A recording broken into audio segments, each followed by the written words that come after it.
And Alan in our chat says, be prepared, not scared, in our Rumble chat. Exactly. Be prepared. And Fat Cat says, they're never going to shut me up. Good. Us either. You're not shutting us up. Welcome into Redacted on this, what is today, Tuesday? Good to see all of you. Yes, economic wars, real wars, kinetic wars, all of it. We just got the story about China right now is evolving minute by minute right now.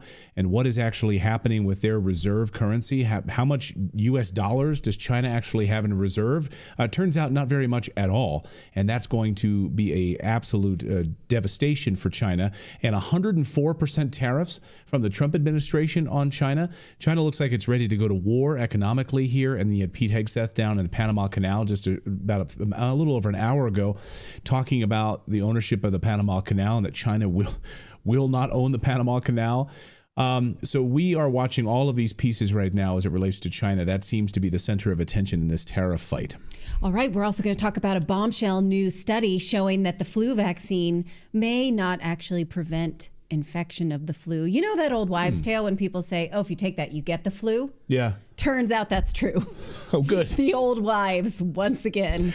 We're going to talk about that. Plus, RFK Jr. finally announcing that he is going to recommend that the CDC stop putting fluoride in public water in the United States. This is something he said would happen on day one of the Trump administration. He's a little late, but I'll take it. We need it. It need to have happened yesterday. All right, we got a lot of news to get to on this Tuesday, so we're going to get to all of that and more. Tell us where you're joining us from. It's free to subscribe here on Rumble, on YouTube, on X, on Twitch. Thank you guys for joining us today and being a part of our great community here. We really appreciate it. Well, before we get to our news, though, we want to remind you that Redacted is brought to you by Moink, which is an awesome place to go for some truly delicious meat. Now, not only do they have delicious meat, they also have U.S. sourced meat. Did you know that only 4 companies control over 80% of the U.S. meat industry? And of course, China controls the largest portion of U.S. pork. Who knows what's going to happen with these new tariff wars happening and the fact that we trade so much actual meat from China. But if you want to make sure that your meat is safe, then Moink is where you go, because Moink's meat comes from animals raised outdoors where a pig is free to be a pig. They're as happy as a pig in pig, you know what.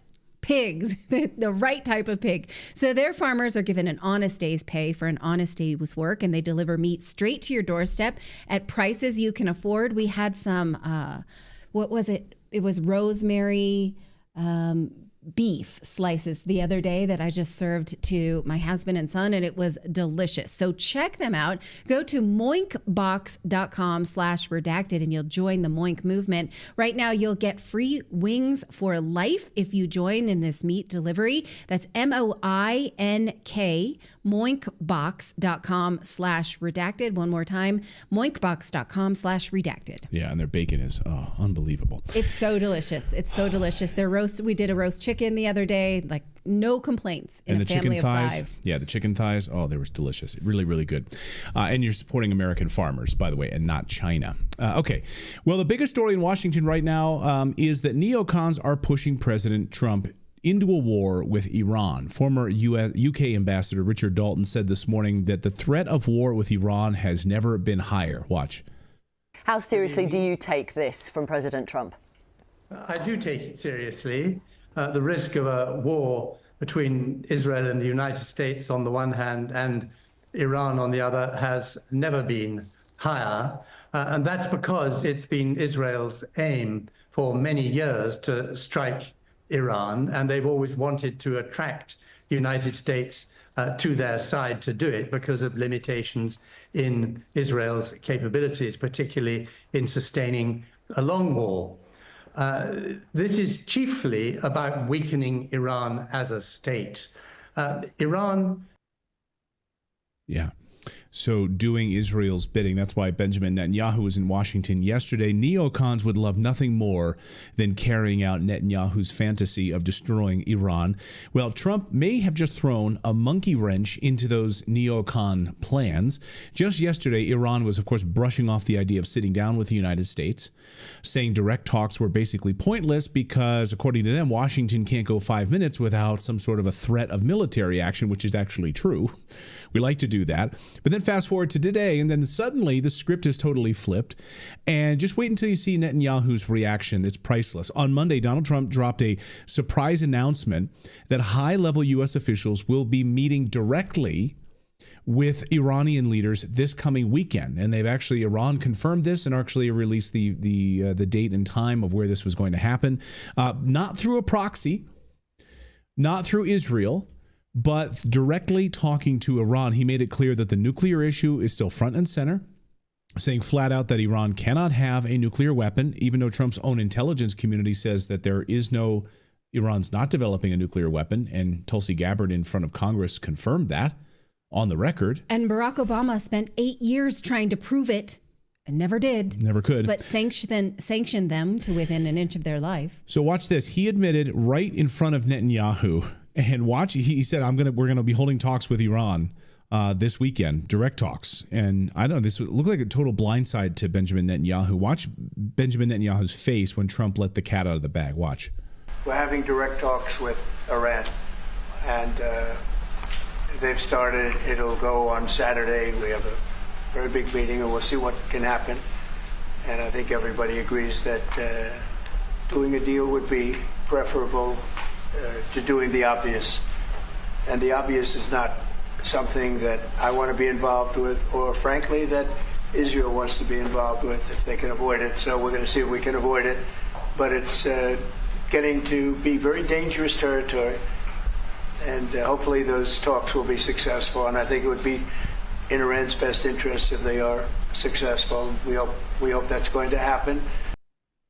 He looks like, you ever see that Will Ferrell character where he's like a cat with a ball? He's like it's just like Benjamin Netanyahu's face the whole time. It's really weird. In him saying, look, Israel doesn't want a war with Iran, and Netanyahu's like, I do. I've always. He's like, don't speak for me. This is the thing I've wanted my whole life. I will want for no more as soon as I get this. But it occurred to me that Trump is actually speaking on behalf of the people of Israel. Sometimes we think that Benjamin Netanyahu represents them. He doesn't. The people of Israel do not want a war with Iran. For the most part, they want peace. Who wouldn't? What crazy person would not, right? And so in that moment, I was like, Trump is a better president to Israel.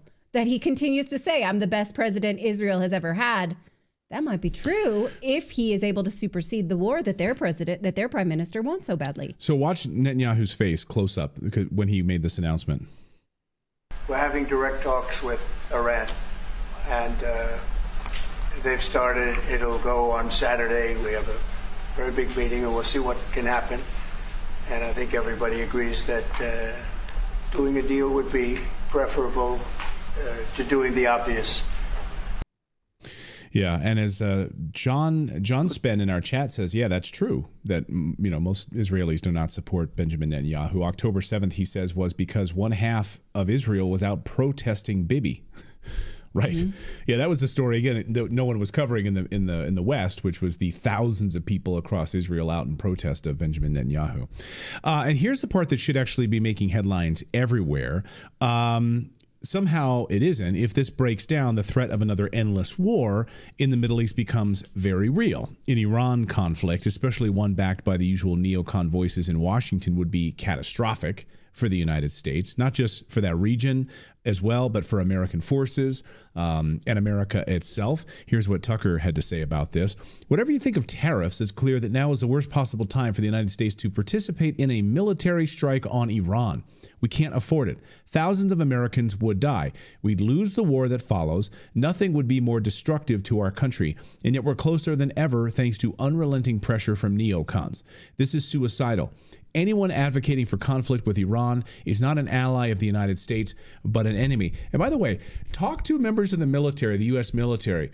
I was on a flight this weekend and had the pleasure of speaking with a United States member of the Army.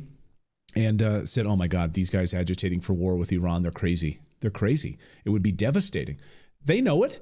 We know it. Our military experts we've had on this show, like Colonel McGregor and others, have pointed out how devastating it would be. Thousands of miles away, you're going to go right into a hornet's nest. You've got 50,000 American troops that are sitting ducks right now in this region. It would be devastating. But yet you have all these B-2 bombers, which are now have been put on high alert. There are more now in this region than ever before in Diego Garcia as of this morning. So they are agitating quickly to get us into this war. Have you read the comments on Tucker's post? On this post? I read a lot of them, some of them are so crazy. So crazy. People saying, well, we couldn't win a war, so we shouldn't get in it. Yeah. Yes, that. People are like, yes. Oh, Tucker, you don't think we're strong enough to win a war against Iran? No, we're not. We are absolutely not. You want to know what happens if we enter a war with Iran? Russia steps in. Right. We've already proven that we cannot win a war against Russia. We've tried for more than 2 years with U.S. arms, and by the way, not even using our own soldiers, using a proxy, and we can't do crap. We've lost massive amounts of territory. We would absolutely lose in a war with Iran. I don't understand that logic. That even though we know we'd lose, we should do it anyway. Like, should I go do MMA fighting, knowing that I'll lose now, just to see what it makes of me? Yeah, that'd be fun. Take those people down. Like, where does that? I don't understand. Please try to. I'd pay to see that, by the way. Me too. I'm pretty scrappy. I might get by for a little bit. Tiny Hawaiian Latina mix. World face. Global face. Global. That would be your ring name. And welcome to the ring, Global Face. Yep. You never know. I've got it. She might throw a pineapple at you or come at you with something else. You never know. know. Okay. I hit below the belt if it comes to. Okay. Well, President Trump just launched a devastating tariff attack on China this morning, now sitting 104% tariffs. All hell may break loose. So buy all that cheap Chinese stuff while you can, because that's not going to last. It says Trump awaits call from China, but aides say a deal not likely before 104% tariffs hit. Now, meanwhile, China is talking out of both sides of their mouth. On the one hand, perhaps ready to talk with President Trump, and on the other hand, they say they are ready to fight to the end if it comes to it, in a trade war with America, increasing their own tariffs against the U.S. Now, yesterday, a series of Chinese memes started making the rounds, sort of poking fun at the fact that most of the things, and let's acknowledge this, let's be honest, most of the things we're using, our computers, our clothes, they are made by people who work very hard and are a lot more adept at it, and we are the beneficiaries of that. And so they're kind of poking fun at the fact that we may not be able to do it this way. Watch this. Yeah, it's rude. They're basically saying you guys are all fat and lazy, and the United States cannot compete with our manufacturing because we're the best. You watch this. This is not like a veiled comment.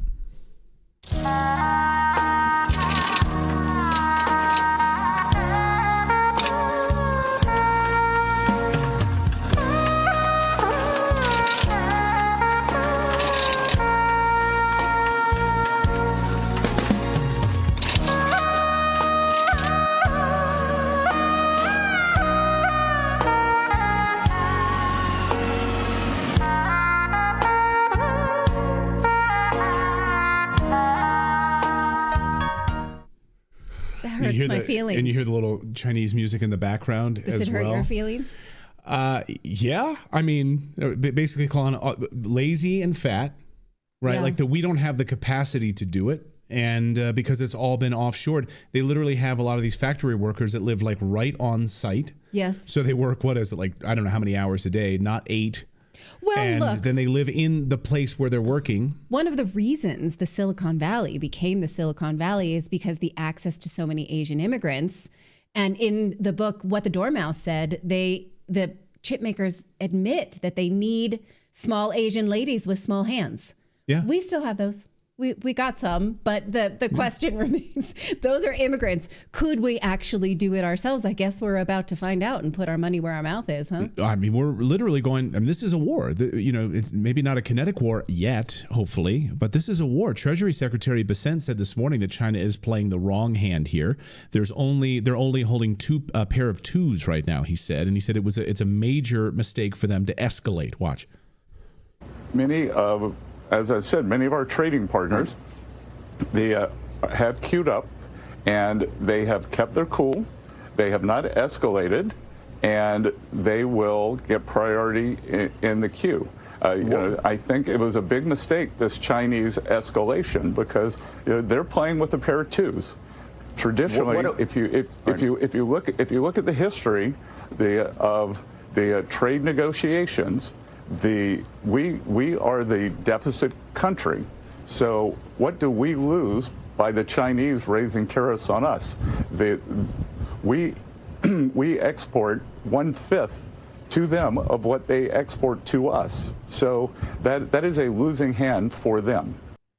So, as a professor of economics, him, not me, he points out that the debtor always has a stronger hand in a trade surplus, trade deficit.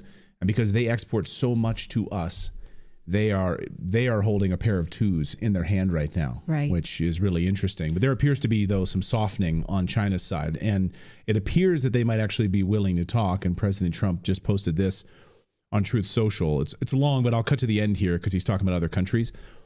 But he talks about China wants to make a deal badly, but they don't know how to get it started. We're waiting for their phone call. It will happen. God bless the United States. But in the meantime, these 104% tariffs are going to hit.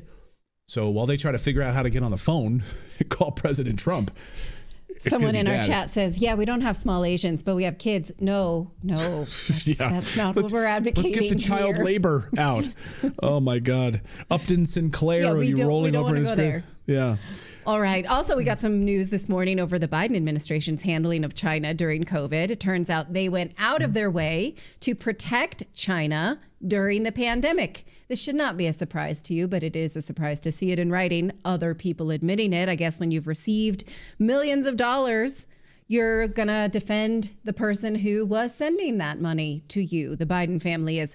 According to news in the Free Beacon, the Biden administration may have quietly sat on a military document from 2022 suggesting something pretty major, that 7 U.S. service members might have come down with COVID just months before China even acknowledged that the virus existed. This traces back to 2019 in Wuhan at the military games. What's wild is that this report was supposed to be made public by law, but it never was. The Biden administration buried it. So why? Why do you think they did that? What are Could it be all the money? Could it be all the money that the Bidens received from China? I'm just very curious. It's an idea. Yeah, and so it was a lie. It never saw the light of day. It throws a wrench into the official story that we've been told, of course, especially the claims that no U.S. troops were affected during those games. That was a lie. A bald-faced lie by the Biden administration. Shocking, I know. And if it holds up, if this report holds up, and it appears to be legitimate, it lends more weight to the theory that, yes, the virus did come from the lab, and something that the CIA has now confirmed and admitted to be true, although quietly. So why bury this whole thing? I don't know. Yeah. All right. Well, remember this guy? You guys remember this guy? What a handsome devil this guy is. Ryan Routh. Well, looks Pam Bondi's... Skinny Gary Busey. Maybe a more sane Gary Busey. Well, perhaps. Maybe Pam Bondi's DOJ has just revealed that Trump assassin Ryan Routh tried to buy military weapons from Ukraine to kill President Trump, including a rocket launcher. So just if a gun didn't work, a rocket launcher would have. According to the indictment, take a look at this. Routh asked the Ukrainian military for a Stinger RPG to take out Trump because Trump would be, quote, bad for Ukraine. He communicated all of this, by the way, using the Signal application, which we now know, you use Signal. It's like lots of criminals using Signal, right? He attempted to acquire anti-aircraft weapons as direct evidence of his assassination attempt. All done on Signal, by the way. That month, Routh sought to purchase the devices online from an associate believed to be a Ukrainian with access to military weapons. The two discussed this all over Signal. In July of 2024, the attempt on President Trump's life in Butler, Pennsylvania was, quote, he wished that he was the one who had carried it out, and that he wished that he had been assassinated. It also talks about in this indictment, that it proves planning, motive, and the intent to kill President Trump. And they want this information made admissible during a trial. because it shows that he actively was trying to assassinate him. And they found this on his phone, of course. The two went back and forth, began discussing Routh's purchase of a weapon in August. Routh told his associate to, quote, send me an RPG or a Stinger and I'll see what we can do. Trump is not good for Ukraine.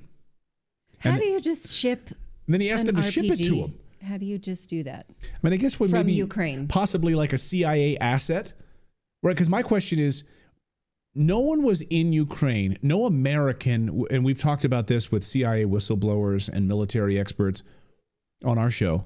There's no way that he was in Ukraine when he was, and that our CIA and deep state didn't know that he was there. They absolutely knew that he was there. So then here's the question. Did Ukraine know about this plot in advance?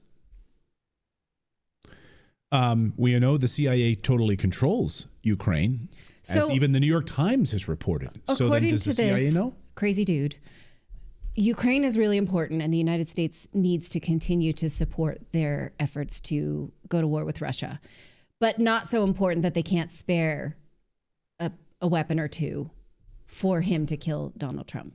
That's how he would think. Yeah, well, he basically says in this, he says this in his signal messages that they won't know where they are.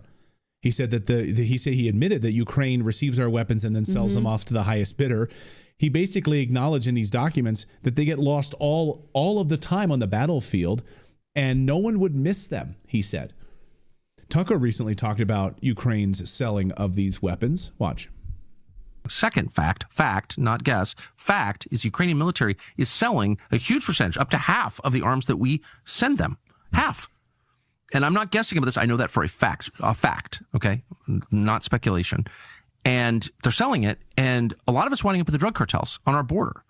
So this is a crime, what's happening. Our intel agencies are fully aware of this. You tell me they're not profiting from this. Of course, you think CIA is not profiting from this? Yes, they are. I can't prove that, but I believe that. What they don't know this. I know this, but they don't know this. They know this. And no one is saying it. Like, no American seems aware of this. We're sending these arms to Ukraine, hundreds of billions of dollars, and it's being stolen and sold to our actual enemies. Like, what the? I'm trying not to swear. What is this? Yeah, well, the reason why is because you have Zelensky, it was about 3 weeks ago, I think, was specifically asked this question. So he went at some length in one of his interviews to say, oh, no, absolutely not. There's no truth to that at all. We've implemented all this thing. I know that, but the media just reported what he said. The New York Times could get on the web and order Ukrainian weapons. That's a fact. I'm not guessing. It's a fact. Yeah, and they can be used to assassinate President Trump. Very, very easy. So many of you asking in the chat room, when is this guy's trial going to take place? Is that scheduled? It's scheduled for September 8th, 2025. So he's got a long spring and summer to be sitting behind bars. If he's sentenced, he could be sentenced to life in prison if convicted. Well, Alexandria Ocasio-Cortez was trending this week because someone snapped this photo of her flying first class on her way to a Bernie Sanders rally, all about to fight for, wait for it, fighting the oligarchy and income inequality. Now, I sort of assume that, representatives may or may not take first class from time to time. They may get a bump or we see them as these elevated statures. And she, though, sets herself apart as someone who is very much against wealth while living a life proving that she has it. I think that the narrative here writes itself is that Democrats are the elites. That it's clear that they are, right? So I don't begrudge her a first class seat any more than I did Eric Adams in his indictment. I absolutely think that Eric Adams should not have been indicted for it. It just is a bad optic when she's going off to take this picture, so iconic, as fight the oligarchy, tax the rich. It's one of those moments where people start to question the message if it really matches the lifestyle. She often talks about we shouldn't have gas stoves, but then she'll do a cooking video where she's using a gas stove, that kind of thing. She's one of those climate activists who is willing to take a private jet. And so that's why this was trending. Let us know what you think. I mean, I think maybe it's not the worst thing in the world, but it points out she has access to a lot of things as an elite that she speaks out against. It's hypocrisy. It's ironic, right? So she's asking you to take power to the people, fight the oligarchy, fight those that are in power, that have consolidated the wealth at the top. the people that take first class flights. But you don't see any She's in Democratic first class. elites amongst the people. And when they do go amongst the people, they look like fools. They don't know, how to hold a shovel. Well, I mean, when Bernie Sanders has made millions of dollars, he pushes for socialism, and yet he's made millions of dollars off of capitalism. I mean, Right. his selling of his book, right? That's the American dream. You work hard, you write a book, and people buy it, and you are rewarded in a capitalist society if people find value in your work. If they don't buy the book. That's how it works. Right. Socialism props up losers. And they pick winners and losers. And so Bernie doesn't see the irony here. And I think that's why this is so ironic. I've definitely seen individuals on first class seats, but I've seen actually plenty of politicians sitting in coach when I've flown. Mm-hmm. I've been on flights Actually, a with flight them. attendant responded to me on X and said a lot of them do not want to be seen in first class. They won't do it no matter what. No, I've sat a few rows behind different politicians in coach, and so I see it regularly. So you have to make the choice to sit in first class in this situation. You're on your way to a Bernie Sanders fight the oligarchy rally, and you choose to sit in first class. But she's always a contradiction. That's why I feel like. But yeah, she's a fraud. That's always the way. Have her explain economics. I watched a video the other day. Thomas Sowell just was watching her try to explain the horrors of capitalism. And he just was shaking his head. He's like, what? She literally said nothing of value at all. Not one word that came out of her mouth made any sense. She's just regurgitating platitudes that have no meaning in reality at all. Yes. And, that's what she does. She gets up on stage and she's invited to these speeches and she just rolls off a whole bunch of Democratic talking points that mean nothing. Yeah, but she's got the riz. That's why they like her. I guess. They're not listening to what she says, clearly. All right, we got more news to get to here on your Tuesday. We're going to talk about fluoride in drinking water. We're going to be joined by the lead attorney who fought the EPA and won. In fact, he was really the impetus for RFK Jr. to go after fluoride in 50 states. That lawyer is going to join us because we got some big movement from Maha on the fluoride in our drinking water across this nation. We're going to talk about that. Plus, bad news for the flu shot. If you went out and grabbed a flu shot, you may want to pay attention to this new research that has just come out. Plus, at the end of the show, we have constitutional scholar Jed Rubenfeld from Straight Down the Middle on YouTube, and he's going to explain to us about these Trump deportations, why President Trump had this big win in the Supreme Court, and what this means. And I think actually it's a big win for all of us. So stay tuned for that, because first-time redacted guest I'm super excited about. All right, but first, we want to tell you about our friends at Bunker, because you might have heard all these stories lately about Signal and all these bad guys using Signal and all of these leaks and everything. I just want to tell you about our friends at Bunker, because Bunker has been a great sponsor for Redacted. They're having a tremendous growth thanks to viewers like you who've downloaded the app, gone to the App Store and picked it up. High net worth families, law enforcement agents, professional athletes, tactical response trainers are trusting Bunker to protect their lives from surveillance, from cyber criminals, and other threats. If you join them, here's what you get. Bunker is an uncompromised private messenger, together with a password manager, a secure vault, and notes that work seamlessly together. All of it tied into one. In over 130 countries, Bunker customers enjoy peace of mind. They travel with greater ease. They have more energy to focus on what matters most, because you can create notes for to-do lists, your travel, your banking. All of that stuff is in Bunker and protected. Download Bunker today from the App Store, the Play Store, or visit their website. Just go to bunker.life. Use the offer code REDACTED to get 25% off. Live life to the fullest. Protect what matters most. Download Bunker today. So many of our viewers are using Bunker instead of Zuckerberg-owned WhatsApp Messenger and stuff like that. So check them out today at bunker.life. All right. Well, bad news for the flu shot, because a new Cleveland study found that the vaccine did not prevent influenza.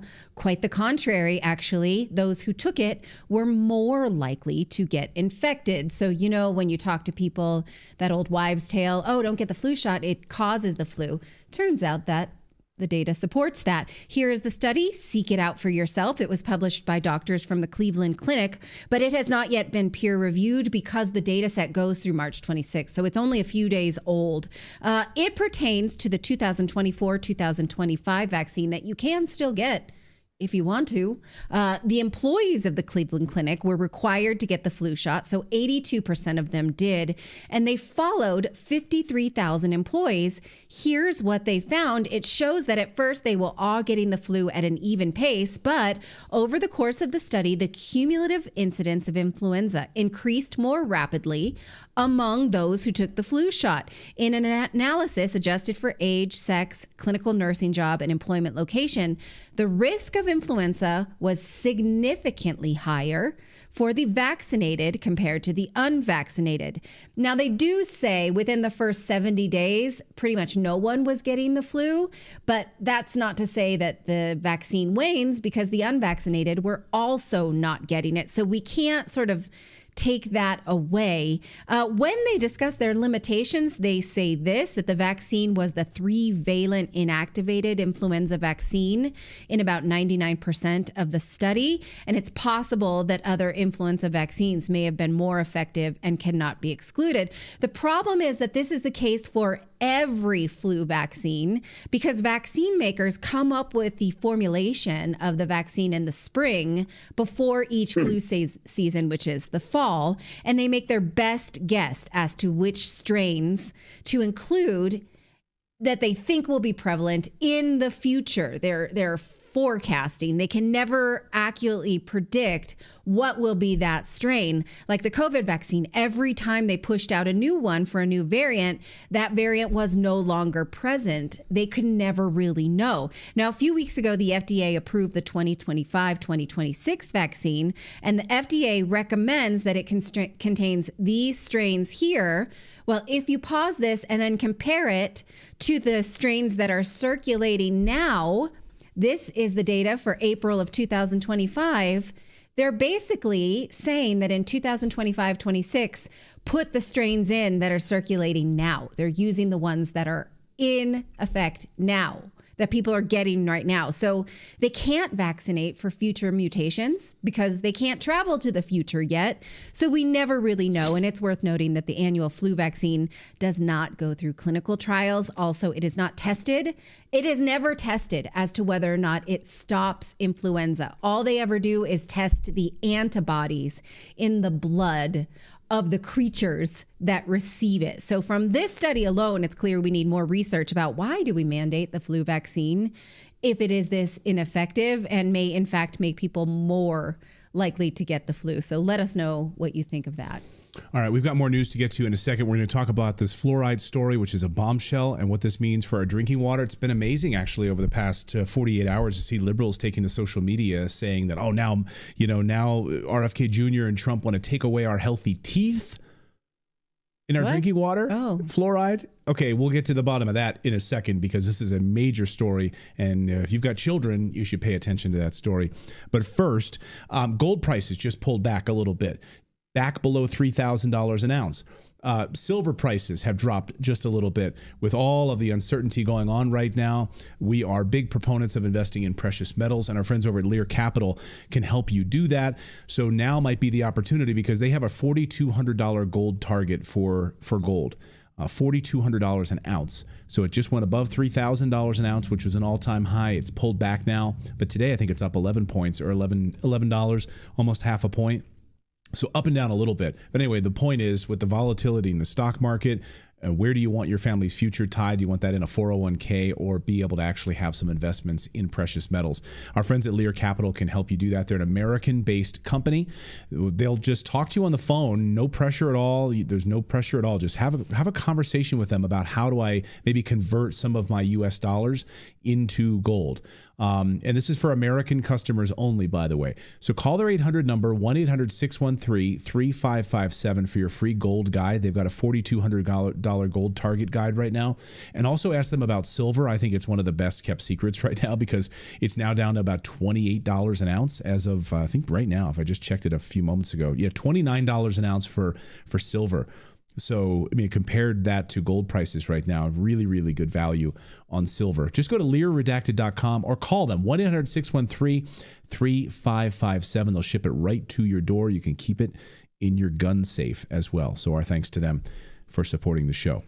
Well, Health and Human Services Secretary Robert F. Kennedy Jr. is making good on his promise to remove fluoride from American water systems. He says he's going to assemble a task force and stop the CDC from recommending that it be added to water. So this was a big campaign promise, and it may, in fact, be happening. We've been waiting, TikTok. Yeah, and this is a huge win for the MAHA movement because that dangerous neurotoxin fluoride is about to be removed from America's drinking water, hopefully for good. And our next guest was the inspiration behind this. Yes, Attorney Michael Connett was the lead attorney who just won that landmark fluoride case against the EPA. And the EPA, of course, was forced to basically admit that it had improperly approved this dangerous neurotoxin. In other words, the United States government knew that fluoride is a neurotoxin. They knew about it for decades and actively fought to keep that data suppressed. And Attorney Michael Connett joins us now. Busy day, because I know everyone wants to talk to you because of your involvement in this and really being the inspiration, Michael, for RFK and pushing this at HHS. First, just at a high level, 30,000 foot level, how does this feel for you? This must feel amazing. Yes, it does. I mean, certainly we've been looking for this with the new administration. And it was great to see yesterday that, Bobby Kennedy followed through and stated that he will be asking the CDC to stop recommending water fluoridation. And the CDC has been the main institution that communities have relied upon as the basis for fluoridating their drinking water. And so for the CDC to withdraw that recommendation is very significant. And so does this mean then that states will have to follow through and remove fluoride from their water, or can they still say, no, we really want it there? It will remain a local decision, a state decision. Utah, for example, just passed a bill to ban fluoridation. So no community in Utah can fluoridate its water anymore. Florida is currently deliberating on legislation that would also ban fluoridation across the state in Florida. We've seen dozens of communities in Florida over the past few months since the court issued its ruling finding fluoridation to be an unreasonable risk. We've seen dozens of Florida communities end their fluoridation programs. Just last week, Miami-Dade County, their county commissioners voted 8-2 to end all fluoridation programs there, which encompasses over 3 million people. So we are seeing significant developments over the past few months with communities across the country finally ending their water fluoridation programs, and in doing so, following the lead of most of Europe, which has already rejected fluoridation. So many questions here, and I know people in our chat are asking about toothpaste, which we'll get to in a second, but I just want to stick on the fluoridation in the water piece of this. So Bobby Kennedy basically saying we're going to put together a task force to really kind of look at this. So you've been fighting this for years. It's a neurotoxin, lowering the IQ in our children, and a whole host of issues, of course. You can talk about how horrible it is, but why are we waiting? Like, why do we need a task force? Well, that's a great question. I mean, at the end of the day, local communities and states, they don't need to wait. We know enough right now to end this program. I mean, there's a couple basic points.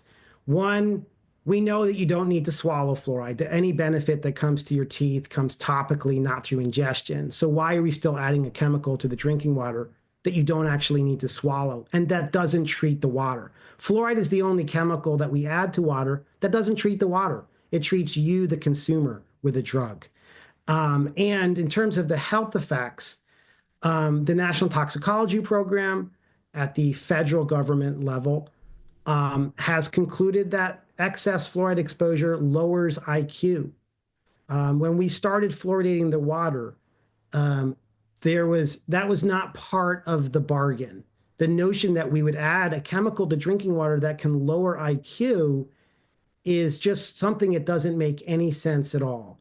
And there is now a large body of scientific data showing that fluoride lowers IQ.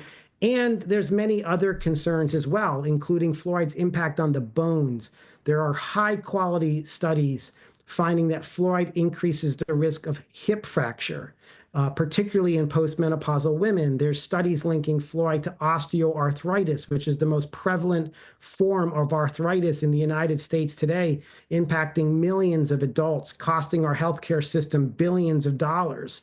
We have data linking fluoride exposure to reduced thyroid function and hypothyroidism, which is a serious condition that can affect health in many ways. So there are many red flags right there today in the peer-reviewed scientific literature.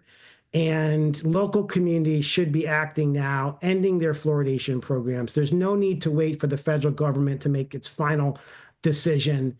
And follow the lead of Europe now, get it out of the water. And if you want to use fluoride, you can get it in toothpaste on the store shelves.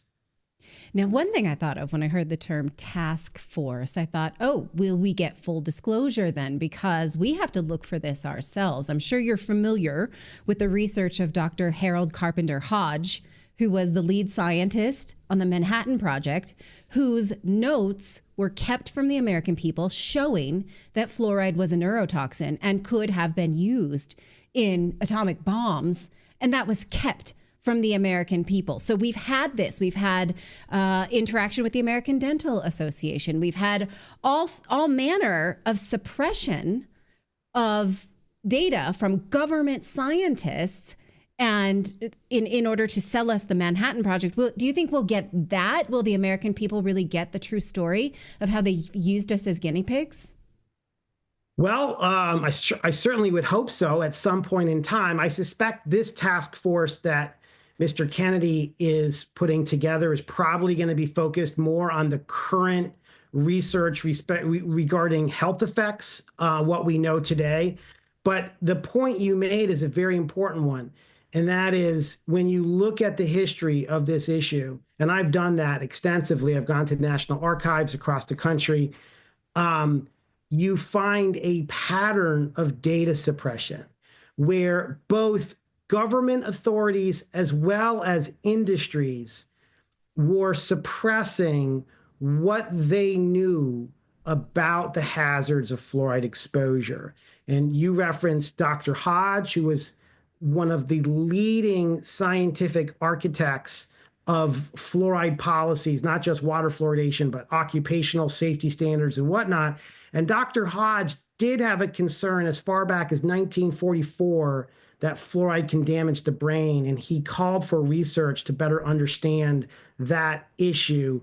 And so there was a concern in the earliest days of fluoridation that fluoride could affect the brain. And we now know, based on the research that the National Toxicology Program has comprehensively reviewed, that fluoride does affect the brain and can affect neurodevelopment.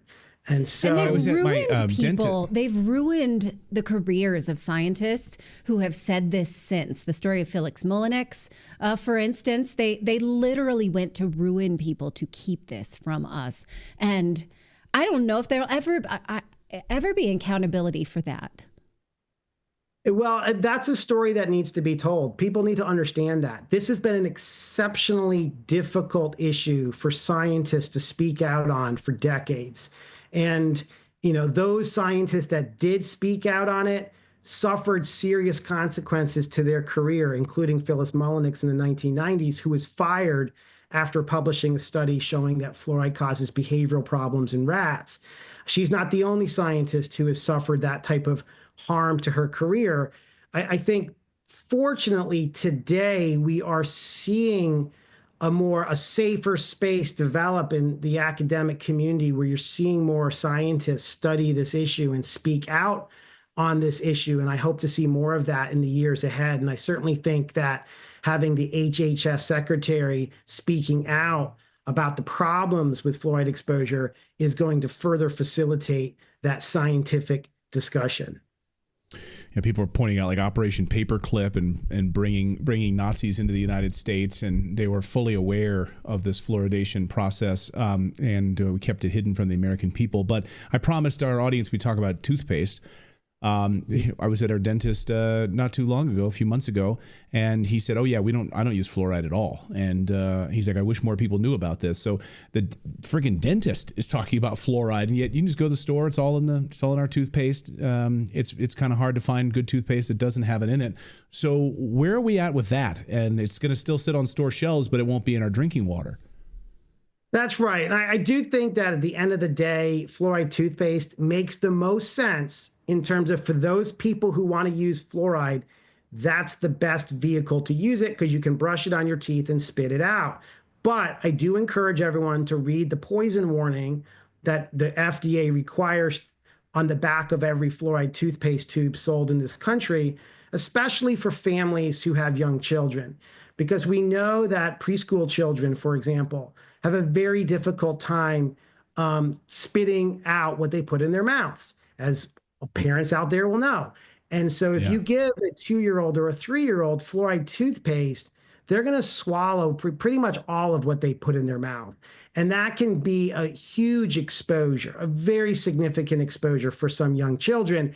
And compounding that is you have companies like Colgate and Crest that market these fluoride toothpaste to young kids in a way that presents it like candy, like watermelon and bubble gum, and with cartoon packaging. And I think a lot of parents out there have no appreciation or idea how toxic these products are for their kids, because the product is sort of presented as uniquely safe for children when it's not. These fluoride toothpastes can pose real significant risk for a young child.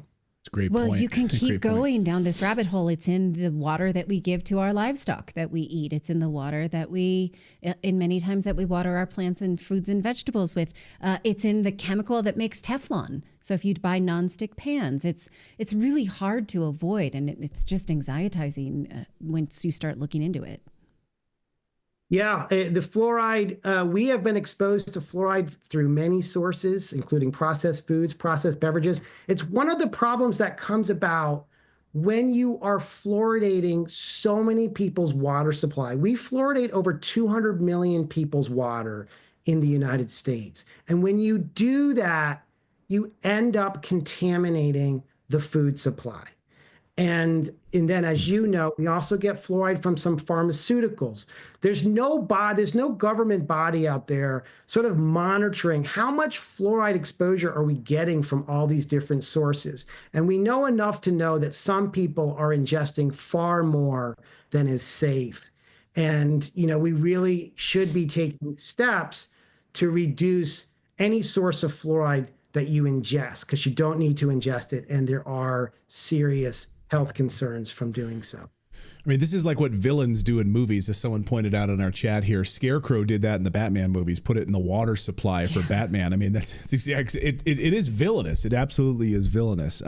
Well, an American hero is Michael Conant, and I just want to thank you for your incredible work, because it takes a large amount of bravery to go up against, the EPA and then win. And now we're going to see this sea change here in the United States. And so I, for one, I'm thrilled about that. So, Michael, great to see you. Thank you so much for your work and continued amazing work on your end. Thanks, Michael. Thank you so much. I really appreciate it. All right. Yeah, he brings up a great point. I'm thinking about kids. Like, they don't know how to spit. So they're the ones that are most vulnerable. Yeah. And they're getting this mouthful of this stuff. Think about it like a juice is made with water that has fluoride. Your medicines is made with water. So even if you get a home filtration system that will filter it out of the water you bathe and drink, it's still in the products that you buy. Go ahead, Philip. Well, the whole thing is just really because they didn't know what to do with industrial waste, because that's the source of it. It's just diluted industrial waste. Right. Yes. Well, let's talk about that. The American Dental Association actually didn't come up with this on their own. They were sold it. Right. It was not their idea. So the byproduct of this, right, I think what the byproduct of the industrial waste, and fluoride was the byproduct of it. Yes, in a lot of different industrial processes. I think aluminum production and so forth. And so they're like, these companies are like, what do we do with all this excess fluoride? I know. Let's get approval from the government. We'll just dump it in the water. Actually, we'll sell it to the water supply companies. Well, look, if you want to read a book about how it is related to the Manhattan Project and it poisoned entire communities in the manufacturing of the atomic bomb, read The Fluoride Deception. Crazy book, will make you super paranoid, but you need to know this. I don't want to make you paranoid. DuPont. Yeah, people are saying DuPont sold them the idea. Yeah, exactly. Yeah, it's good stuff. It's really good stuff. All right, we got more news to talk about today. We're going to talk about the Supreme Court ruling on deportations. The Trump administration is saying this is a huge victory for them, as the Supreme Court has stepped in on a couple of different big rulings on the Trump administration over the past 24 hours. Professor Jed Rubenfeld is going to be joining us, constitutional genius. I think he calls, and his show is called Straight Down the Middle. Straight Down the Middle. Yeah. So Jed is going to be joining us here in a moment. So give him a subscribe, but listen to what he has to say first. But before we get there, I want to tell you about our friends over at PDS Debt, because it looks like we are on the brink of interest rates dropping, and that could be good for anyone who is carrying consumer debt, because of course it is a monkey on your back when you have a lot of credit card debt, you have car loans, you have other debt, and it just feels like you can never actually build wealth, that you're just struggling. Well, that's where PDS Debt comes in. They do more than just help you manage your debt. They empower you to take control. Using their platform, they go beyond the numbers to understand your unique financial situation, and they will help you craft a personalized plan designed just for you. So no more cookie cutter solutions, just a clear path to financial freedom that fits your lifestyle. And here's the best part. There's no minimum credit score required, because they're going to help you build that credit score by getting you out of debt. Whether your credit's bad or fair, they're here to help you save more, pay off your debt faster, and start putting money back where it belongs, in your savings account. So right now, head on over to pdsdebt.com/redacted, and you'll get a free debt analysis with no obligation. It's just an analysis that will help you out. So again, that's pdsdebt.com/redacted. Stop waiting and start saving. Get yourself out of debt with PDS Debt. It's pdsdebt.com/redacted. The Supreme Court ruled to allow the Trump administration the right to deport Venezuelan gang members under the Alien Enemies Act, but ruled that deportees are entitled to due process and notice before they are deported.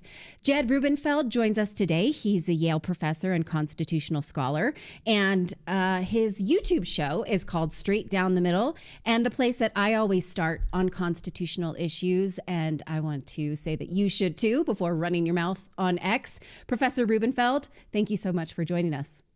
Well, what a pleasure to be here. I'm a big fan of what you do, so thanks for having me. Thank you so much. Okay, so let's get into it. Can you explain what the Constitution ruled about the Alien Enemies Act and how it may be a win for the Trump administration, but also a win for due process and the Constitution? That is exactly right. You just put it perfectly. It's a big win for the Trump administration, because what the Supreme Court did was it overturned these orders that were being issued by Judge Boasberg down in D.C., very controversial orders in which he said, stop deporting folks under the Alien Enemies Act. You're going to lose this case. You got to stop deporting them right now. The Supreme Court basically took this case away from Boasberg and said, nope, you don't have any jurisdiction. If the case goes forward, it's got to go forward, probably in Texas. So that's a big win, but it's a huge win for the Constitution and the rule of law. The two bulwarks of the rule of law are judicial review and due process. Without those things, you don't have the rule of law. And what the Supreme Court said in this case is, you know what? Here's the one thing you can't do. You cannot throw people into a car with hoods over their heads on a street in the United States and then put them on an airplane and deport them in the middle of the night to some other country without ever giving them a chance. Say, wait a minute, you got the wrong person. I'm a citizen, or I'm not a gang member, or whatever it is. In other words, the Supreme Court held each of them has a right to judicial review and to say, you got the wrong guy. I'm not a gang member. I am not a Venezuelan, whatever it is that he has to say. And that will put the government to some proof. You got to have some evidence. And that's the way it should be. Okay. So one of the things that maybe the Trump administration could argue is that this puts Trinidad gang members on notice that we're coming for them, and that may slow up this process. Do you think that that's a valid argument, or am I just making that up? Or is it just something that we might worry about? I think that's not a crazy thing to say at all, but that's what due process requires. You cannot, in this country, be doing things to people secretly and sending them off to some other country without ever giving them a chance to be heard.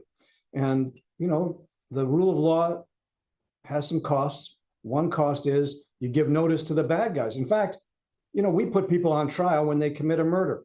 That helps the bad guys. That helps criminals because sometimes they get off in trial, even though they're guilty. You know, we have the proof beyond a reasonable doubt.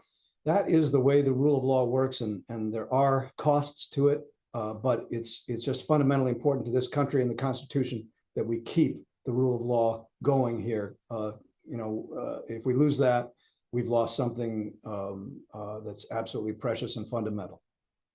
Now, I watched your piece on birthright citizenship, and you do a beautiful job of describing what's subject to the laws of the land are and who they pertain to.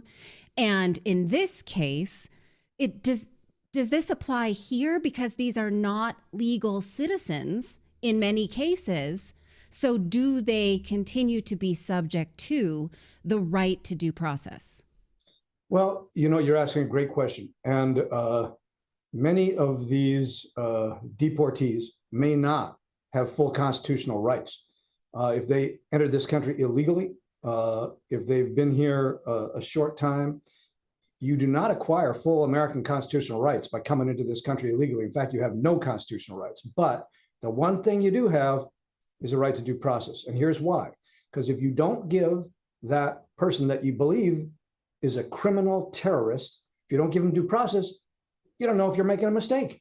Well, we just heard that the Trump administration deported somebody by accident, total error, to El Salvador, and he's in a prison there.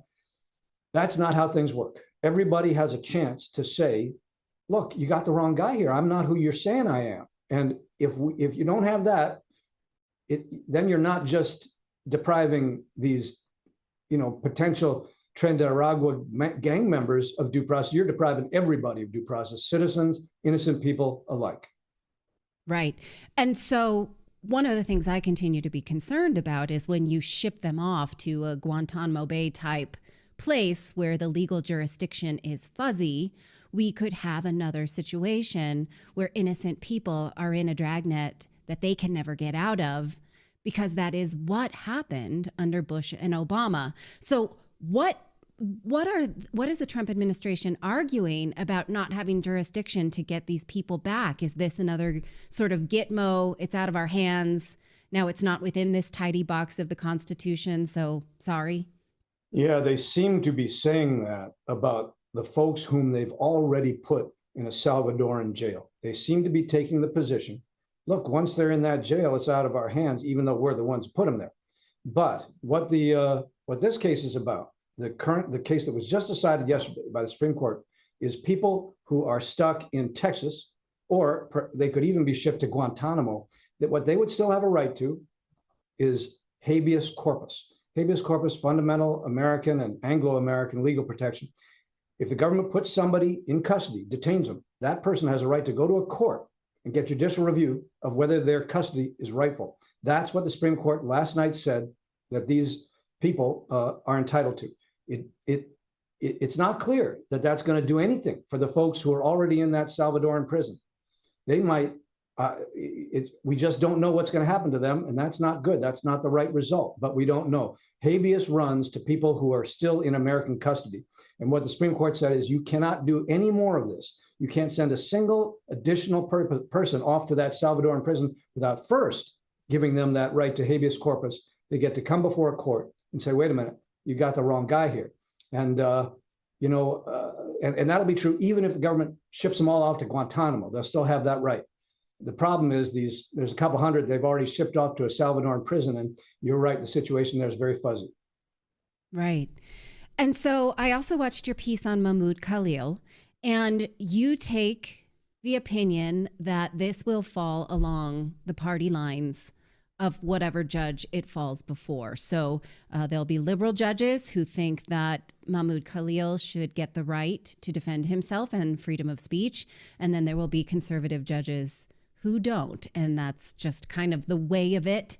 And so do you think that these cases will continue to fall sadly, along partisan lines in this way? And we know which judge leans which way. I do. It's something that nobody should be proud of about the American legal system at the moment, that you can identify Democratic judges and Republican judges. That's not the way things are supposed to be. But let's be honest, that's what we've got a lot of. We've got a lot of partisan judging now. What that means is the Supreme Court's going to decide these big issues. That'll be the end of it. And right now, if I had to predict, I'll predict that the Supreme Court is not going to hold that somebody like Khalil has a First Amendment right to avoid deportation because he, let's say, advocated in favor of Hamas. If you advocate in favor of Hamas, if you were a citizen, you could not be imprisoned for that. That's a First Amendment right. First Amendment protects the most abhorrent speech. You can advocate and espouse and support the worst terrorist butchers like Hamas, and you're still protected by the First Amendment. But that does not apply to a non-citizen in a deportation proceeding. That's what I'm going to predict that the Supreme Court will hold. But as I said in that piece that you referred to, judges are going to differ about this, and nobody can be sure what the Supreme Court's going to say. And so that must be your take then. May I extrapolate that to your take on Judge Boasberg, that his opinion was predictable and now it's moving to the next judge, and whoever that is, we can predict because we have partisan judges. Yeah, but I know Jeb Boasberg. He's a very good judge. And when I say that our judges' reactions tend to fall on partisan lines, that doesn't mean you can look at any particular opinion and say, well, that opinion's wrong because it was decided by a liberal judge, or that opinion's wrong because it was decided by a conservative judge. You better look at the opinion. And you can't just start saying that Boasberg was wrong just because, he tends to, have more liberal views. He's a very good judge, and the position he took about his own jurisdiction in this case was not crazy. Number of justices on the Supreme Court, liberal justices, but a number of justices upheld his jurisdiction, which he had found.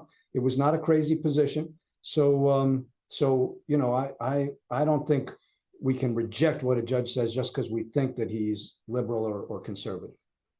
Right. I thought you did a beautiful piece doing the Trump ruling on whether or not he had presidential immunity. It was not necessarily partisan. The opinions were just very well written.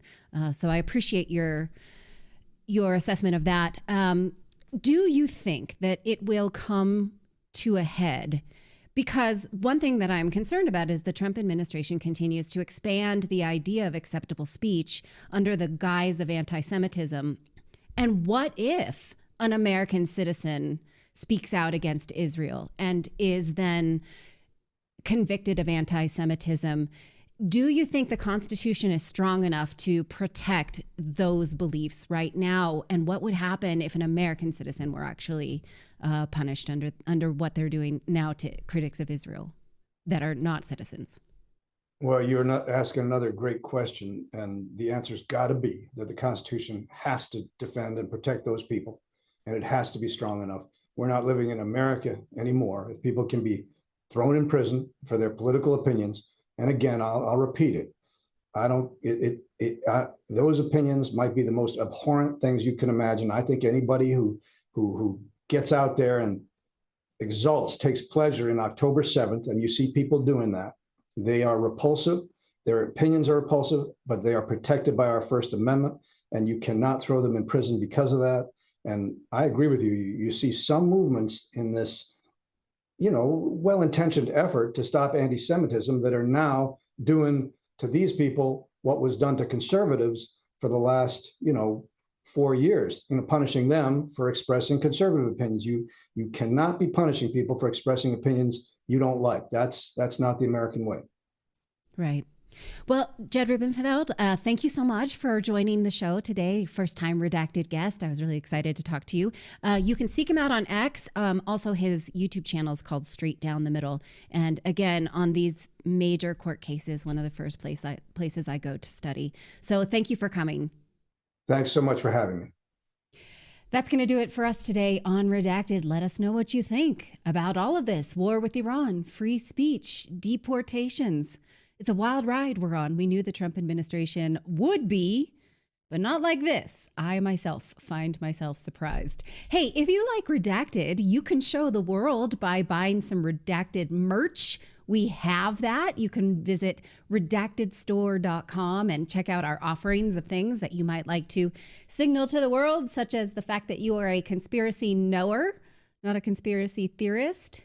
I should have coined that one. We didn't. We just put it on a t-shirt. You are a non-pacifist peace extremist, if you'd like that, or just a redacted hat, redacted sticker, redacted bumper sticker. Check it out. Maybe you might want to buy that for somebody in your life or yourself. We really appreciate your support of independent journalists like us. Journalism is what I meant to say, but didn't.